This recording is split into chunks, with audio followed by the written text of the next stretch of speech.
live. Welcome to another episode of Unscripted, and I have the great pleasure to introduce Deborah Snyder. Thank you very much for joining me. How are you? Thanks for having me, David. We had this scheduled quite a few times, and you're very busy professional. I wanted to first and foremost thank you for taking the time to chat with me today, and for all those who are watching, we haven't had any chance to plan because we're both super busy, so it's going to be mostly unscripted and authentic conversations. So thank you very much for joining me, Deb. All good. Thank you for having me.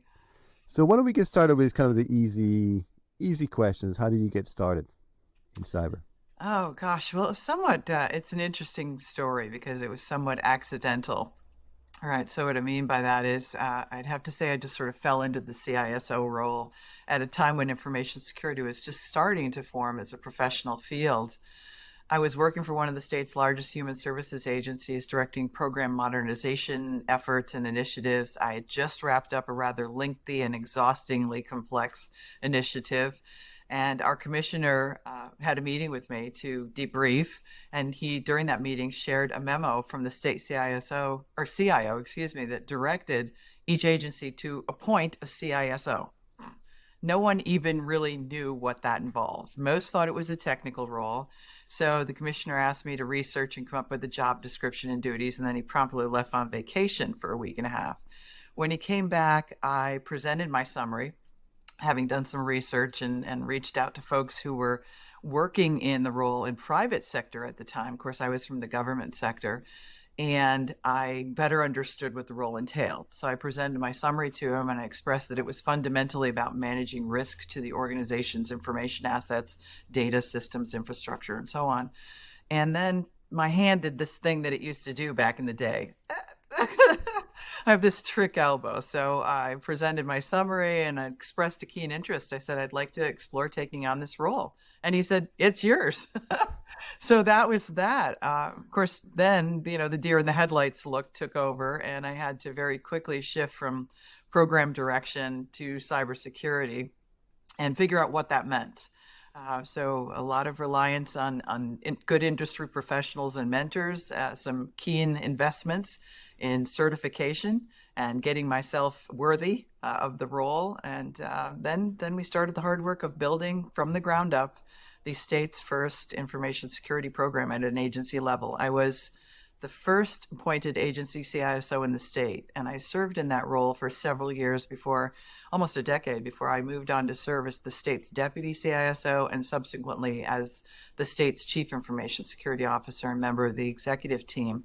Of course, my background in the business side of the government services delivery system versus the tech side uniquely positioned me to better understand the critical assets that support government services, the risks to them, and to ensure that our program efforts aligned with the administration's mission, goals, and objectives. What an incredible story, and you managed to glance over so many things. I have to just open up and ask you a couple more questions. So sounds like there was a lot of on-the-job training, at least from you. Yeah, it certainly was, right? So, I mean, we all figure out how to do the job we're taking on. Let's not kid ourselves. No one ever knows how to do the job you're taking on, right? So with that in mind, and with the deer in the headlights look dispatched, I started talking to people. Okay, how do you run your program? What does it look like? What are the foundational components? Of course, that was before all the goodness of these frameworks that we now can leverage. But we had to figure it out. So between myself and the CIO, and I worked out of the Division of Legal Affairs. So in terms of my positioning in the organization, reported directly through legal up to the commissioner, which was a rather unique reporting environment back in that time. Most of the CISOs reported into the CIO, which I think creates a little bit of friction, right? So the objectives of the CIO are different, operational, if you will, and not as risk-based in terms of strategic thinking. But I had a pretty good background in risk management, project management, in the ability to influence, a fairly solid set of soft skills, relationship management, the ability to, talk people into doing the right things, I guess. And then the technical training and the logistical training in terms of programmatic aspects and functions of of performing those duties. I had to gain through SANS courses, certifications, going back to school, if you will, and really growing. So it's And fun. yeah, but it sounds like also that you went out of your comfort zone because you were doing something fairly different. And do you remember what was attractive to you to take ownership on something that was a bit of an unknown, if not all Yeah, of an I unknown? do. I do. I mean, back in the day and even now, I do tend to be a person that likes building something new, right? And once it's built, I tend to get bored with it and move on to the next initiative. I guess it's just my personality. I am motivated by a little bit of the innovation factor or engagement in what's new and needs to be put in place. So yeah, it was entertaining and interesting to me from that perspective. And it's a different job every day. And it's primarily about problem solving, right? And risk management, which I was uniquely positioned to understand. At the same time, enabling the business to go where they want to go. So I used to, when I was talking to my teams, I would always say, look, our job isn't to say no or to get in the way. Our job is to be the wind beneath the wings of the organization and say, how do we get there from here securely? So when they'd come up with a grand idea like delivering services from the corner bodega in New York City, I would say, gee, that's a really neat idea. And here's how we do it through the protocol of putting laptops into the hands of our field workers that are secured by us versus using the ubiquitous wireless on the street corner in New York City at the bodega, right? So you just have to figure out the way over, under, through, or whatever the controls that are necessary to achieve the objective, and of course, at the same time, protect assets and achieve your compliance goals. In governments and government structures are not typically, at least from the point of view of the common knowledge and people in the civilian, like the citizens side of the house, they don't necessarily always seem to be the most innovative, the most forthcoming structures. So, do you remember why the government decided to all of a sudden, look into creating such a structure and such as security controls in place? What was there any particular triggers? Do I remember why? Well, mostly at the time, in that day and age, it was compliance driven, right? The regulations were what was the main driving force underneath it. But to manage your program from a compliance-based perspective is flawed from the get-go. Compliance doesn't get you good security. Good security will get you a long ways towards compliance. So frankly, stepping back from that and saying this really is about making sure our organization can do what they want to do, innovate where they want to, go where they want to go, if you will, and at the same time protect assets and ensure compliance. That kind of more well-rounded, holistic view from a business side of the equation helped me a great deal. Of course, I was in contretemps with all the other state CISO agency CISOs that came out of the technical field. Hate to say it, all props and recognition for technical skilled folks, and we need them keenly in our business environments. But I often had very interesting discussions related to, no, we got to lock it down, and we have to, these are the controls we need to have in place. Here's the standard that we need to follow. Well, what's the spirit of those standards? Managing risk to assets. So those pivotal discussions were interesting from my perspective. Mostly I prevailed. And how do you know where to get started? Because all of a sudden this thing fell into your lap, and there are just so many avenues you could have taken.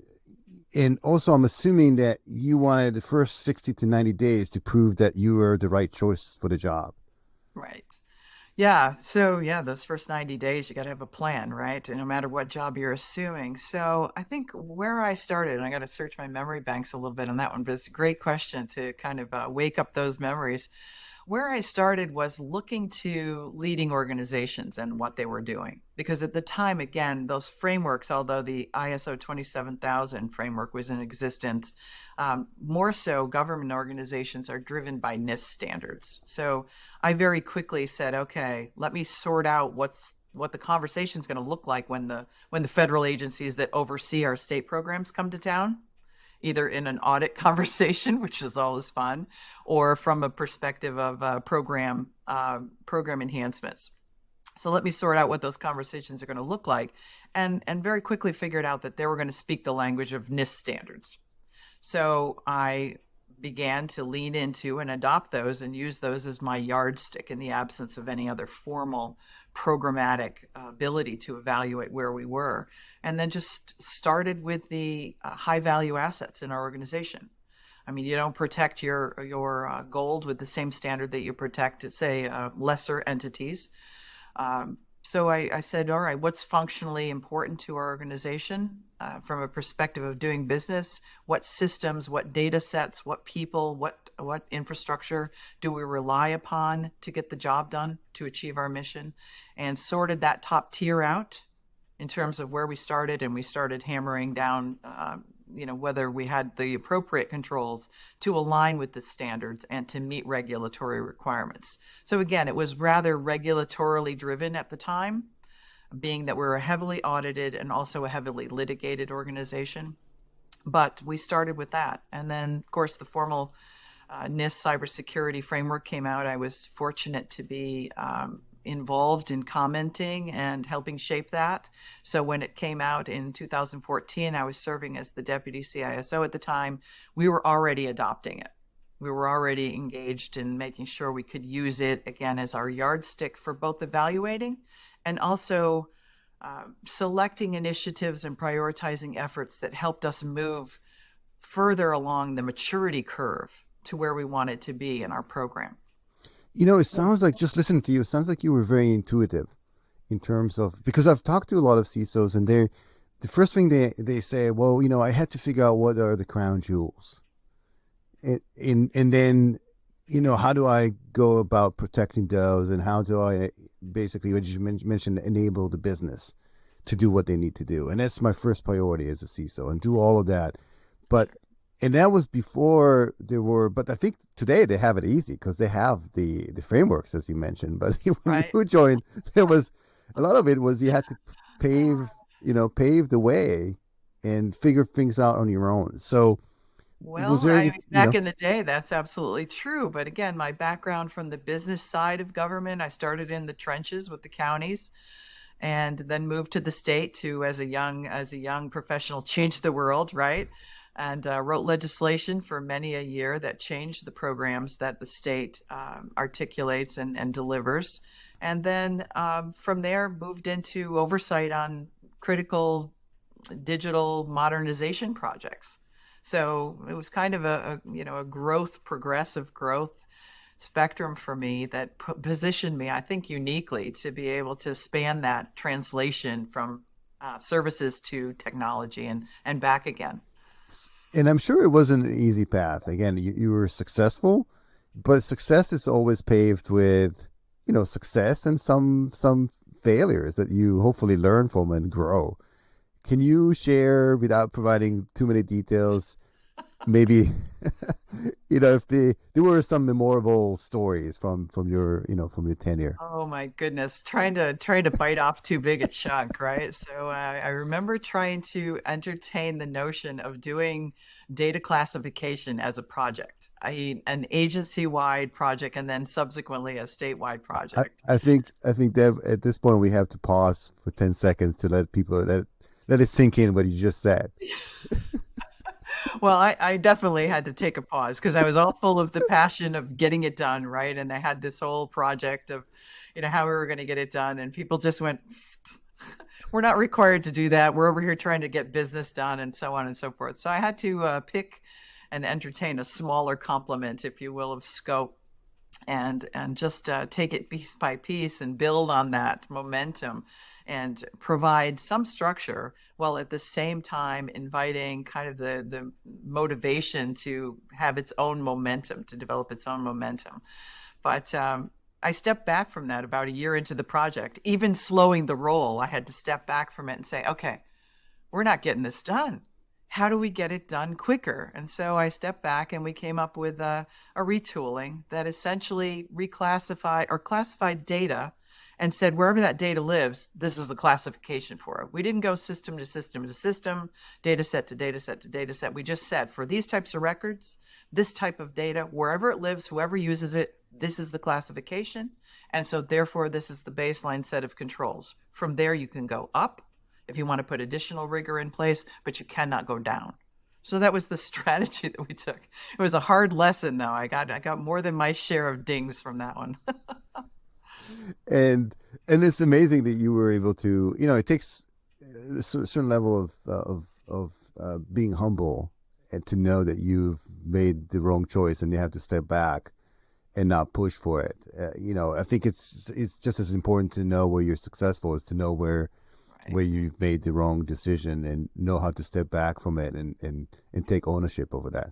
I've always been a keen believer in being strategic minded. If what you are doing is not working, why are you continuing to spend time and dime doing it, right? So my strategy was, look, we'll try this, we'll see how it goes. And if after 6 months or 2 months or 2 weeks, whatever, there is a resounding indication that it's not working, then it's time for us to go back to the drawing board, or the whiteboard, as it was in many cases in my office, which was always cluttered with ideas and recircuiting, if you will, of the strategies. I mean, you have to figure out what suits your business. And for cyber, I think it's not a one size fits all approach, right? There are certain things, commonalities that have to come with a complement of a good cybersecurity program, certain foundational functions, capabilities, capacities. But I think you need to really think about the big picture and what suits your organization. It's not just set and forget it either, right? It's changing, it's dynamic, which is what I love about it. It's a different job every day. So when I talk to, I teach at graduate school level, and when I talk to my students and encourage them to enter into this crazy career, I'm often one to say, look, you got to be up for challenge. You got to be up for the kind of the different way of thinking. You've got to be able to motivate people, and you've got to be able to think strategically. Step back, pick your head up off the operational page every single day and ask what's working, what do we keep doing, what's not working, and how do we fix that? And I think we need more of that. I think, especially in cybersecurity, I think we're less strategic. We're very tactical. It's all about the vulnerabilities, the exploits, we're always in the kind of down in the weeds, and even the vendors themselves are always down in the weeds, and they're not looking to solve like the bigger problems, like this, the strategic problem, like where the organization's doing. Because again, from a government perspective as well, things have to be planned way in advance, right? It's budgets. It's like a very large, cruise ship where you cannot turn on a dime. And frankly, governments are always resource constrained. So how do you get the best value? And I thought it was, it's your fiscal responsibility to be accountable for the funding and the resources, the people, the time and money that the state is spending towards that objective. Just like any other initiative, somebody's going to hold you accountable at some point. So you might as well start holding yourself accountable. So when our team first started this interesting journey, the first thing we did was we figured out what the budget cycles were, and figured out how we got on board that. How far back do we need to start our planning for our strategic plan for this year, for our near-term, short-term plan, and our longer-term strategic plan? What does that look like? So from the get-go, I tended to be fairly keen in terms of assuring that our strategic plans had good alignment, that we were not far off, if you will, and course corrections weren't painful. And from resource constraint, how would you quantify where, especially when we're talking about such large budgets, where to spend your money to make sure that you have the best bang for the buck to reduce the risk? Because as a mandate as a CISO, you were mandated to reduce the risk as much as possible, but we had resource constraints. How did you decide where to spend that money, and you mentioned in an accountable way, to make sure that you create an impact? And again, do that for, everything is such a fast moving target. And it's almost like, be able to foresee where things are going and, skate to where the puck is, not where the puck is right now. Yeah, that's a good analogy. So it depends on where you are, right? I mean, where you're starting as an organization. So, once you do that initial flyover at the 50,000 feet and figure out where you are, I think that it's incumbent upon you to think about what makes the most sense to get that return on your investment. So for the state, I mean, we went through in 2012 at the direction of the governor, we went through a centralization of IT services and resources. And despite some of the consternation that I had about being pulled into the organization that was created, I was rather outspoken about it, which is probably what earned me the invitation to help make it happen, right? But despite my consternation about putting cybersecurity under IT, if you will, and the only time I would recommend that as an organizational structure is when you do centralize your IT resources and it still has accountability and reporting to the governor's office, right, through an executive deputy, as it were. So they created this independent agency, or this consolidated agency, and they took all of the IT resources and services, including security services, which was at the time perceived as an IT function. We both have grown from there, I'm sure, but they consolidated it. So I was invited to help them consolidate and figure out how to run that bit of the state's business. And it was interesting because we were able to do a few things: pool resources, take the skill sets that we had, and at least have them centralized and be able to use them where they were most necessary for the highest risk agencies and so on. But it also led to a very swift conclusion that we had a myriad of inconsistencies across agencies. So we were able to centralize policy. That was one of our first investments.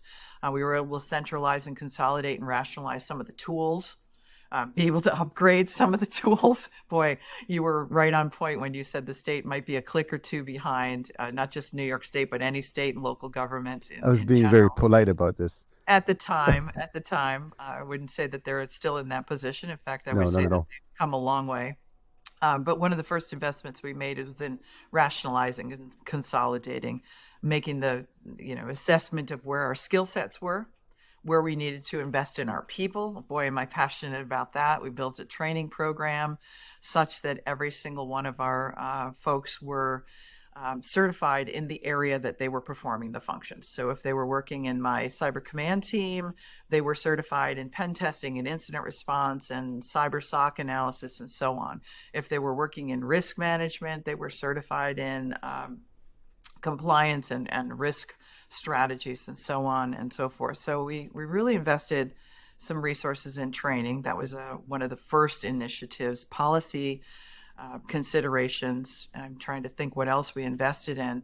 Identity management, multi-factor authentication, some technical things, email filtering and so on. We tried to close the gaps where they were. We looked at what, again, leading organizations were doing, what the standards were telling us were best of breed practices. We looked at what we had, where our gaps were, and then we just prioritized those and started knocking them off as budget would allow. Building the business case to present to budget so that we would be able to defend our request for those monies, and then building in, and this is so important, building in performance metrics that proved that what we did actually had the results that we intended, provided value for the state and for the organizations. And again, listening the way you talk about these large scale projects, there's just so many moving parts, and part of the things that you had to deal with, especially at your level, you have to get buy-in from the different business groups and in the organization, and there's a lot of resistance to change. And you as a senior leader, you have to be a bit of a politician. You got to have to kind of go out and explain and get and it's hard because you're as a security professional, you had to learn it and you had the aptitude to do that. But a lot of times, I'm sure the concept and things you were trying to explain were very foreign to other people in the organization. So how did you manage to do that? What was your kind of modus operandi when you were trying to deal and get buy-in with these large-scale projects? Well, again, fortunately, I came out of the business, right? So I didn't tend to speak technologies. And I think, Deb, you also had a clout, right? Because of that, right? That Right. people saw you. I had the Right. reputational influencing factor, right? So the authority, if you will, was there when I was a state CISO, to be sure. But I also had spent my time in the trenches, and I could speak the language of the business. And so you have to come at it with the what's in it for me factor first and foremost in order to convince folks to get on board. People want to do the right things. Right? They don't want to be the subject of the latest news story. They don't want to be in the paper. They don't want their organization to be seen as deficient in security practices and so on. So they want to do the right things. They just need to understand what you are trying to tell them. And using examples of the pain that, say, the city of Baltimore or the Louisiana education system went through, or Florida, the state of Florida went through, and so on and so forth, using someone else's breach or compromise to tell the story. People remember stories. We remember stories, right? That's how we get our points across. And so if you can make that pivot from, hey, this can happen, and our practices are no better or worse than where this recently occurred, so this could happen to us, and these are the steps we need to take, and the accountability factor. This is what I need from you to fix the problem or to advance the needle, if you will. They want to know what you want them to do. And if you can't come to the table and tell that story with the emphasis on the pivot point that is, okay, I brought the risk into the room, you've been briefed, you now know what I know, you now understand what I understand, and this is what we need to do about it. You've shared the accountability. Once risk enters the room, accountability follows. If you can tell that story in that context and get that across, and then ask them as the advocate, as the leadership of the state or the local or the organization, whatever entity you're serving, then you've made them accountable. I used to say firmly, look, my job is to give you good counsel. Hopefully you'll take it, understanding what I've said. If you have any questions, we'll discuss it further. But at the end of the day, the business unit has to make the decision as to what we do about this risk. You own it. You have to make the decision as to whether we ride with it or whether we try to mitigate it in some fashion. And generally speaking, that's enough, right? That's enough emphasis to punctuate the point. And how did you, in the private sector, typically the way you start moving projects along, you set up a meeting, then maybe a series of meetings, and then there's a kind of almost like a project, timelines, and then there's typically an end date with some sort of success criteria, and so on. Is that also true in the public sector? Like, how did you know that you were on track? And again, because it's just such a large project, how would you know that you are on the path to be successful and not come back after 12, 18 months saying, oh my God, we're so behind, it's not working? Yeah, so we had in New York State, we had a project management office, right? So all projects, including security initiatives, had to go through that, had to be vetted. If they were above a certain financial investment level, they had to go through, additional vetting at the executive and at the Department of Budget level to get funded to begin with. So by the time they got to deployment, implementation, planning, and so on, they were already pretty well vetted. The business case was solid. The solutions were well articulated, generally speaking.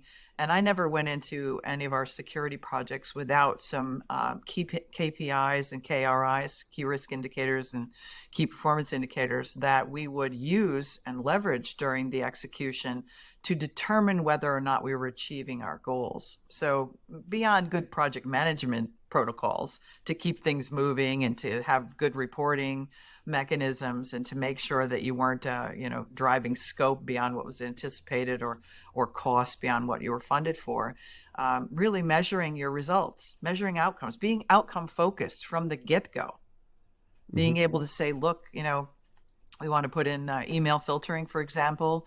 We want to put enhanced email filtering in so that we reduce the risk of bad email coming into our users' mailboxes and reduce the risk of somebody clicking on something, well-formed phishing email, for instance. So right now we have this many incidents that are email-based as a vector. We want to reduce that by X number. And here's what we think we need to do about it. And then measuring before as a baseline and after as a baseline, and being able to emphatically say, after we implemented enhanced email filtering, we reduced the amount of spam and potential phishing email campaigns by 85 to 90%, thus reducing the risk to the organization. I like to be able to stand on really sound ground, right? When I'm defending a project, or when I'm shouting from the hills, about the successes of the security program and the value that it brings to the organization. So we never went into it without some sense of how we were going to measure success, what success would look like. Yeah, and it sounds like that's kind of a struggle for a lot of organizations, just in general. So I think the complexity of security projects make it even more difficult. And I also find, the pace of change, just in general, is becoming such that by the time you're trying to solve something, you have to solve the next big thing. It seems like the window of opportunity to close some of these gaps from a security perspective. I always take the analogy of we're on the highway doing 60, 70 miles an hour, trying to figure out why we should have seatbelts. And I think it was like that for the longest time. Cars were already doing 50, 60 miles an hour before they decided to put seatbelts on. And I think that's in a digital economy, we're moving so fast, and you can probably back me up on this. We're moving so fast, and everybody wants the ease of use of getting to the data wherever, as you mentioned, in the local bodega, not thinking, okay, what are the implications of having all that data there? And maybe you can chime in on that. And how did you solve that in such a large scale? It's funny that you mentioned the, kind of like the car seatbelts, brakes analogy, because I made me think of a situation where my CTO, who is a really innovative person, was saying how he's going to build the red Ferrari that went zoom for government. And I'm like, and I'm going to be chasing after you, throwing seatbelts and brakes at it. Right? So how do you build that in? A couple of different ways. One is the cultural change, right? The dynamics of building security and cyber savvy thinking into the culture of your organization. And that's not easily done, but you do it one person at a time, one team at a time, one initiative at a time. The next thing I think you need to think about is, how do you build security into your project management, your initiatives, your the flow, the process workflow, to make sure it's thought of upfront. The moment somebody gets that grand idea of the new that they want to do, you start asking the questions about, okay, what regulatory drivers are you subject to? What data will be involved? What systems are you going to use? Who is going to be the user? Is it going to be internal, external facing? You start asking all of those questions so that the requirements start to bubble up rather early, and so that they get used to you being at the table, asking the questions, not inviting you at the last minute before the production version is about to cross the finish line and saying, sprinkle some security dust over this so that we're good, right? So you get your team involved early, you architect and design with security in mind from the get-go, clean requirements, clean specifications, right? I would often argue, well, we want to make sure that this product is a quality product, right? Whatever the product or services we were building. So to you and to I, would you agree that a quality product is a secure product? It doesn't end up with the state in the paper. It doesn't end up with our sensitive data on the streets.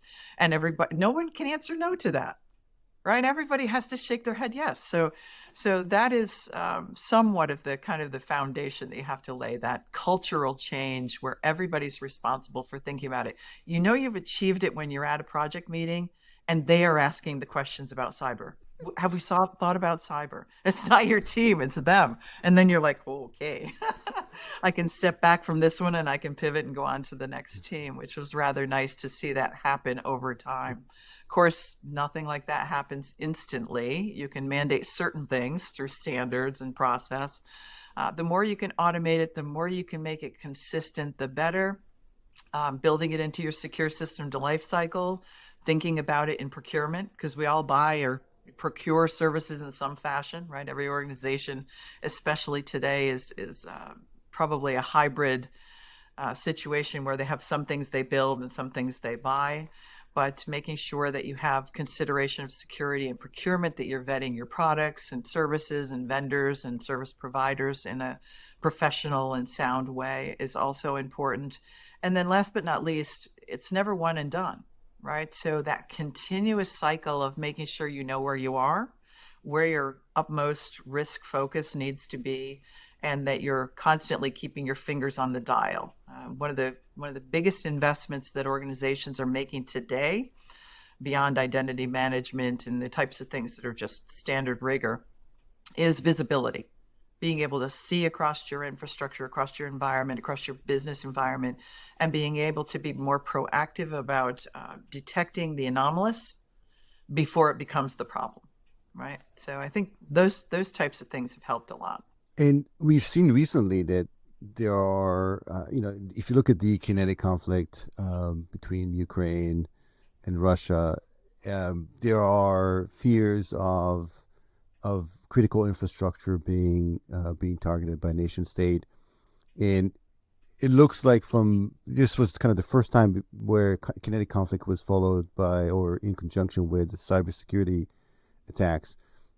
There is even greater responsibility now for the local and state government to protect the critical infrastructure, but yet there's a lot of gaps there, as you mentioned. One, which is the visibility. We don't know what we don't know. A lot of these SCADA systems are not, fairly archaic, just due to the fact that when they were deployed to initially, the system did not exist. How do we, again, coming from your perspective, how do we solve that and become more resilient as a nation at the state and government level? I think the administration has made some really important and critical steps with the executive order and the missives that have directed federal government to up their game, right? So it's not optional anymore. It's not, hey, here are some standards, follow them if you will, but it's a firm mandate. I think when FISMA came about early on, it was something that had some momentum behind it, but not enough stick, if you will. So I think that the executive order has focused in the right areas. It's focused on supply chain concerns. It's focused on critical infrastructure. Of course, critical infrastructure protection has been a focus for a decade and a half, 2 decades now. But I think this time around, I'm encouraged that there's enough strength behind it as well as funding. So, pause there and take that in. How can we can do a lot with a little, but you can't do anything with nothing. Right? You can't really move the needle. And for a lot of years, there was insufficient investment in financial sense and resource sense. I think they've also upped the game in terms of training and skill sets and the rigor behind the profession. And so competing, as you might expect in a world where there is a scarcity of cybersecurity skills is difficult for government organizations, and it's no less difficult at the national level. But I think that the combination of the policy changes, the funding underneath that, and the commitment to be more attentive, as well as the threat, right? This global threat scenario has certainly ripened and caused a focus that wasn't there before. I don't think this is the first time. I don't think Ukraine is the first time we've had this admission that cyber warfare is real and can be used. I think the attack on the tanker back in 2019 with the Iranian intervention, I think that was probably the wake-up call. And before that, some attacks on the grid of other foreign countries by non-friendlies. Those were certainly, something to think about, and I think got our nation's attention. But yeah, I mean, it's there. Critical infrastructure, the shutting down of any of our lifeline critical infrastructures, whether that be communications or government services, which I would have to say that government sometimes forgets they are CI. They are critical infrastructure. Oh, of course. But without government services, and we saw that during COVID, when government services had to kind of step back and say, whoa, how do we get this done without facilities, right? Without government services, things quickly deteriorate. It's certainly a big cog in the wheel. Very much so. And quite a few times during this conversation, you mentioned that the cybersecurity is a team sport, and you're very big into training and supporting your staff, supporting people into becoming more proficient in their role as part of your overall risk management, right? So you see that as like, as if your employees and people, your team members and others are more proficient and the organization itself is more secure, how does the government train and also attract talent? Because sometimes you can't afford the top talent, and they potentially can come in, get trained, and move somewhere else. I just heard somewhere that some of the tech companies that laid off employees recently, the government is, specifically are trying to attract them to come over to work for them, especially in the Silicon Valley area. So how do you do that? It's a fine balance between getting the right talent with the budget you have, and then making sure that everybody's happy and stay put. And you've done remarkably well for yourself in the public sector, and there's a lot of merit to it. As you mentioned, you managed to grow professionally inside the organization and done really well.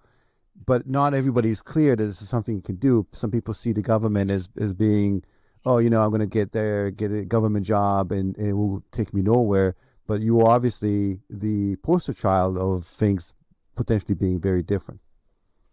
Yeah, we had so it's multi-pronged, right? Yes. It's not just one thing you do; it's multiple things that you do, starting with outreach to universities and even K through 12 programs. So we had a very rigorous training and awareness team that not only was focused on training internally, but also had the state mission of training the public, and in addition, training agency staff who performed other functions statewide, but had to at least have some cyber knowledge and awareness to perform those government program delivery functions. So all three of those focuses made sense to bring together, kind of raising everyone's awareness of cyber. In addition, we had a skills-based training program that we set up. We invested in SANS certifications. I'm not promoting SANS above anybody else, but at the time they were the performative group that seemed to be offering good certifications, sound technical certifications and training. The multi-state ISAC provided a once-a-year partnership with SANS where we were able to purchase certificates, training certificates. So we took a portion of our budget and we put it in that investment, and staff could apply for a training certificate. Their requirement was that they needed to complete the training and take the certification exam, right? We wanted them to be successful. We had to allow room for that on work time. And I pause for emphasis there, because in what world do we expect people to go get the education they need? Yeah, to the it's job not. It's not trivial. Like, some people are so right. busy during the day-to-day, unless you allocate. Exactly. So you have to plan for success, and rather than ensure their failure by overwhelming them with more work. So we had to accommodate that within the structure of their work time, their work day, and so on.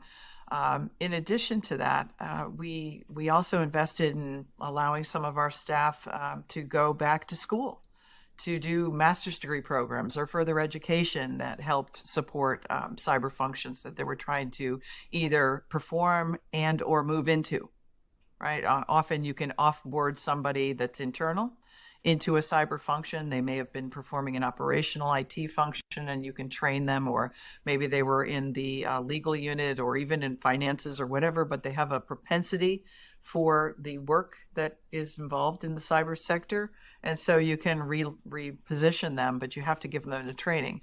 I think the importance of investing in your people, and unfortunately, to your point, David, too many organizations make the mistake of not doing it, of thinking perhaps that cyber skills and knowledge does not require continuous nurturing and attention. Just because a person has a network background, right? I've worked in network infrastructure for 20 years. Doesn't mean you know how to secure a hybrid infrastructure with cloud properties.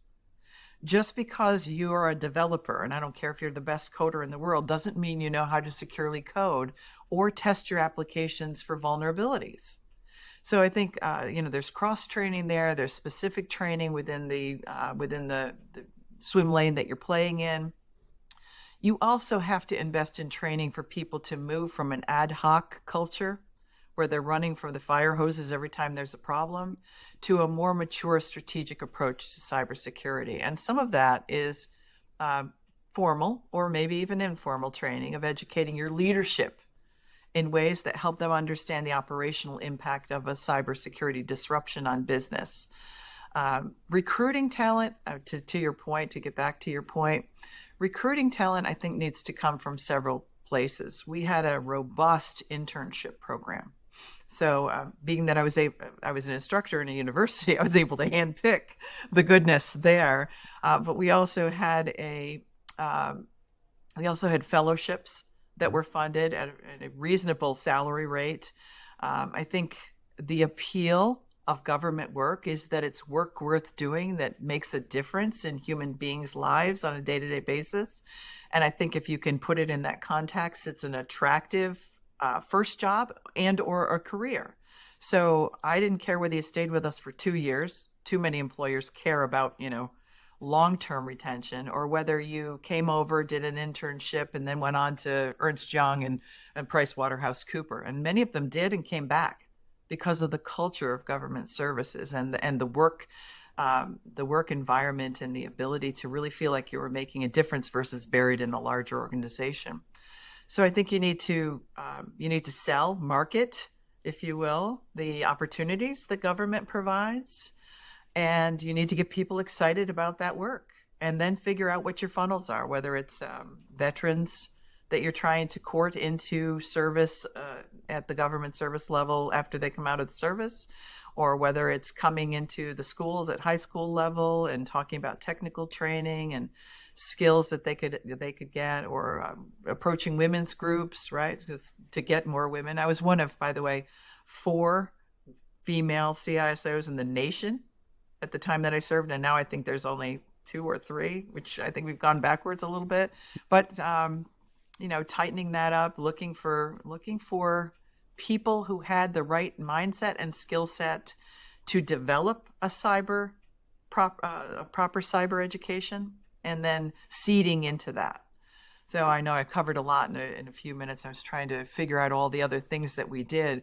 Oh, giving people that are already working for you career opportunities, career paths, right? So they see themselves staying and continuing, and they aren't courted off to, someplace else, is also important. And then being flexible in terms of your workspace and workplace. We didn't suffer a lot in New York when COVID hit, even though I had already just before it hit, had retired and gone into private sector work. We didn't suffer a lot as a state because we had already entertained and engaged in remote access.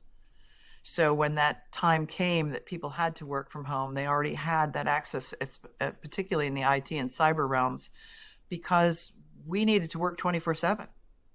And that often meant 2 a.m. getting a call. So you've got to think about those things, right? What matters? And talk to your people. What matters to them? Is it time off? Is it, the availability to their families? What's the work-life balance look like? And then try to do your best to meet their needs. Be flexible. I love that, Deb, and I hope that people are listening to this podcast and potentially should consider, looking into the government space. I think that we don't do it justice. I think there's a lot of things have changed in the past, 10, 15 years from a lot of different areas, including technology, but also the work culture, the innovation, as you mentioned, the support and the investment in the employees as well, which again, I think that just the majority of us, think about a government position as something that's, at least in the mindset of some people, is archaic, and things are very, very different now than it used to be. And just listening to you, just being passionate about what has been done so far, it's that by itself should trigger people to look into it. So government is doing some amazing, at all levels, state, local. I work, one of the roles that I currently play is I'm a senior fellow for the Center for Digital Government. And in that capacity, I'm talking on a daily basis with state, local, and national government leaders. And it just constantly amazes me, the innovative approaches that are being taken to solve the grand challenges that government is faced with, whether it's pulling together data from disparate sources or supporting field work or just using data in ways that drive decision and policy to better government services for our citizenry. It's a fun space to work in. I've never regretted going into government, and I would firmly encourage people to consider it as a career opportunity. There's a place for you in government. Absolutely. And I think if you look around and maybe look online, and just people always complain, they complain about the government not doing enough, but all you have to do is look around you and things are just working. It's remarkable that this massive endeavor, and we go out to our daily lives and things just work. We have a wonderful infrastructure that just works. Right. Financial behind the scenes, right? Yeah, behind the scenes, it just works. Behind the scenes machine, and I think COVID, right? If I can reference COVID in a positive way, the silver lining was it was the most innovative and aggressive chief technology officer out there, right? We had to really figure out how to get the job of delivering government services done on the fly, under duress, and to solve problems that no one had ever thought through before, I think. And technology rose to the occasion, and I think proved their value 100%. And at the same time, we had to do it securely and with an idea of public expectations. So I think that coming off of that global pandemic, I think that expectation isn't going to fade. And then you just don't get the quotas afterwards. That's the problem as a security professional. If nothing happens, basically means that you're doing your job, but then yet there's no. It's very unrewarding in a sense that you're just behind the scene making sure that everything kind of works. It's interesting you should say that. So I'm going to argue a little bit on go the ahead. side of being proactive, right? So maybe I have a little bit of marketing and perhaps some of the advertising bit in me. But one of the things that we did at the state that I found particularly successful was we had an annual report. So first we started by letting every team understand their connection to the work we were doing and the importance of their function. And of course, we measured every function to make sure that, there were no areas where we were deficient in terms of what we were hoping to achieve. So we were very outcome focused. And then we reported that, right? We celebrated. So we actually had a book of business that at the end of the year, we had an annual report. It had a letter on the front cover that was from yours truly, right? The state of cybersecurity. And we talked about some of the great things we'd done, how we'd moved the needle, and what we needed to do next, right? What the next chapter looked like. And then there was a page in that book, if you will, was a little 20-page nice little glossy package that you might see from a private sector entity that spoke to the value that each section or sector of our team was bringing to the organizations that we served. And as our team would go out, as our business ISOs would go out and speak to commissioners or heads of agencies, they'd have that tucked right under their arm, and they'd give them a copy and talk about the value, right? The value proposition. Because let's face it, if you view cybersecurity as a business differentiator, as something that sets you above and apart from others performing the same function, that's where the traction occurs. And if you can talk about business value and talk about that proposition to the leaders of the organization, they're very quick to get on board and be your best champion, your best advocate. So those were some of the things we did to kind of make that case, if you will. Absolutely incredible, Deb. Thank you very much. It's been really riveting conversation, and I personally learned a lot. Hopefully, the people that are listening to this conversation did too. We are running out of time. We feel like we're just kind of scratching the surface. Maybe we should do this again. Maybe we pick a couple other topics. But Deb, what's the easiest way for people to reach out to you for whatever the reason is? Maybe just learn more about what you're doing in your teachings, maybe mentorship, just insight, whatever the case may be. So LinkedIn is usually a first entry point, so you can find me rather easily there. Also, as I said, I teach at the State University of New York, University of Albany School of Business, so I'm easily reachable there. I'm on the faculty expert page and the adjunct instructor page, and if you Google my name, you'll find me there. And last but not least, if you're a vendor partner and you are interested in working with us through the Center for Digital Government, or if you're a state and local entity who needs advice from a government perspective, that is also a venue that you can pursue. Fantastic. Thank you very, very much for taking the time. And again, it's been a real pleasure. And for those who joined, thank you very much for joining today. Thanks for listening in, and looking forward to seeing you in the next episode. And until then, stay safe online as well as offline. I'll see you the next time.